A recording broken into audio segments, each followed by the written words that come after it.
আসসালামু আলাইকুম ওরহমতুল্লাহি ওবারাকাতুহু। এই ভিডিওতে আমরা জানব কেন আমরা মিশ্র গবেষণা বা যাকে মিক্সড মেথডস বলা হয় তা ব্যবহার করি। অবশ্যই মিশ্র গবেষণা বলতে বোঝায় পরিমাণগত এবং গুণগত গবেষণা, যেগুলো একই সাথে বিভিন্নভাবে ব্যবহার করা হয়। আমরা যেমন অন্য ভিডিওতেও দেখব। তাহলে কখন মিশ্র গবেষণা বা যাকে মিক্সড মেথডস বলা হয় তা ব্যবহার করা উপযুক্ত? মিশ্র গবেষণা কখন ব্যবহার করা হয় সেটাই আমরা জানব। প্রথমত, যদি কোনো গবেষণায় একটি সংখ্যাগত বা পরিমাণগত অংশ কোয়ান্টিটেটিভ এবং একটি তাত্ত্বিক বা গুণগত অংশ কোয়ালিটেটিভ থাকে, যাকে আমরা কোয়ালিটেটিভ এবং কোয়ান্টিটেটিভ বলি, একটি অংশ হলো পরিমাণগত এবং অন্যটি হলো তাত্ত্বিক বা গুণগত।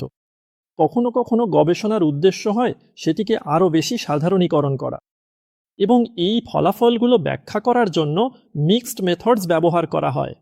কখনো কখনো গবেষণার নির্দিষ্ট বিষয়ের সাথে সম্পর্কিত কিছু ঘটনা জানার বা ব্যাখ্যা করার ইচ্ছা থাকলে তখনও মিক্সড মেথডস ব্যবহার করা হয়। আবার কখনো কখনো শুধুমাত্র গুণগত বা শুধুমাত্র পরিমাণগত গবেষণার মাধ্যমে উত্তর পাওয়া সম্ভব হয় না। উদাহরণস্বরূপ, পরিমাণগত গবেষণা করা যেতে পারে, কিন্তু এতে সম্পূর্ণ চিত্রটি পাওয়া যায় না। তাই অতিরিক্ত তথ্য বা আরও বিস্তারিত তথ্য বের করার জন্য কিছু মানুষের সাথে সাক্ষাৎকার নেওয়া জরুরি, কিংবা কখনো কখনো ভিন্ন বা অতিরিক্ত দিক তুলে ধরার জন্য এই গবেষণা বিষয়ের ক্ষেত্রে যা কিছু জানা আছে।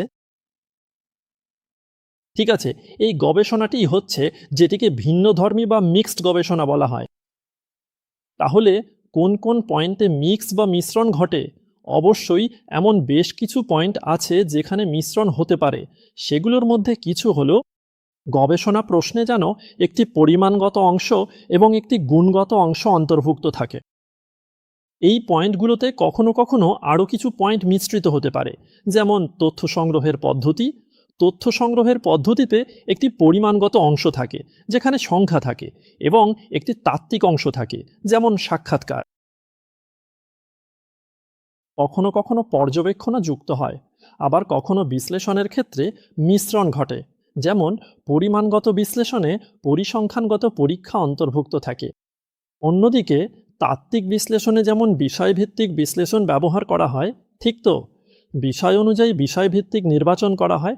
কখনো কখনো ফলাফল ব্যাখ্যার পদ্ধতিও পরীক্ষা বা পরিমাণগত পদ্ধতি। সাধারণত ফলাফল ব্যাখ্যা করা হয় আরও কিছু বাস্তব তথ্যের ভিত্তিতে।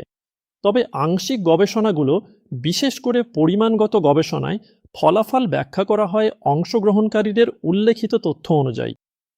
এছাড়াও গবেষণা পরিচালনার পদ্ধতি কখনো কখনো প্রাথমিক পয়েন্ট বা নতুন পয়েন্টগুলো নির্ধারিত হয়। এক্ষেত্রে গুণগত গবেষণা ব্যবহার করা হয়। তারপর কোনো তত্ত্ব বা অনুমান তৈরি হলে পরিমাণগত গবেষণা ব্যবহার করা হয়। কিছু কিছু ক্ষেত্রে এখানে বিষয়গুলোর মধ্যে বিভ্রান্তি দেখা যায়। এটা নিয়ে, এটা কি নতুন কোনো বিষয় নাকি আগে ব্যবহৃত হয়েছে? সাধারণত পরিমাণগত গবেষণায় নমুনা নেওয়ার পদ্ধতি নির্দিষ্টভাবে হয়, সম্ভাব্যতার ভিত্তিতে, অথবা কিছু ক্ষেত্রে এমনভাবে যেখানে কোনো সম্ভাব্যতা নেই। তবে সাধারণত গবেষণায় এই পদ্ধতিই বেশি পছন্দ করা হয়। পরিমাণগত ও গুণগত গবেষণায় নমুনা নেওয়া হয় উদ্দেশ্যমূলক নমুনা বা পারপাসফুল স্যাম্পল পদ্ধতিতে। যদি কোনো গবেষণায় এই দুই ধরনের নমুনা একসাথে নেওয়া হয়, তাহলে সেটি মিক্সড মেথড গবেষণা হিসেবে গণ্য হয়। এগুলো সবই সেই বিষয়ের উদাহরণ। উল্লিখিত সবগুলোই উদাহরণ কিভাবে একই সময়ে পরিমাণগত ও গুণগত গবেষণার মিশ্রণ ঘটানো যায়। ফলে এখন এর নাম হয় মিক্সড মেথড বা মিশ্র গবেষণা, কারণ এতে দুটি ভিন্ন অংশ অন্তর্ভুক্ত থাকে। একটি অংশ পরিমাণগত গবেষণা কোয়ান্টিটেটিভ থেকে, এবং অন্যটি তাত্ত্বিক বা গুণগত গবেষণা কোয়ালিটেটিভ থেকে নেওয়া হয়। আপনাদের সবাইকে ধন্যবাদ।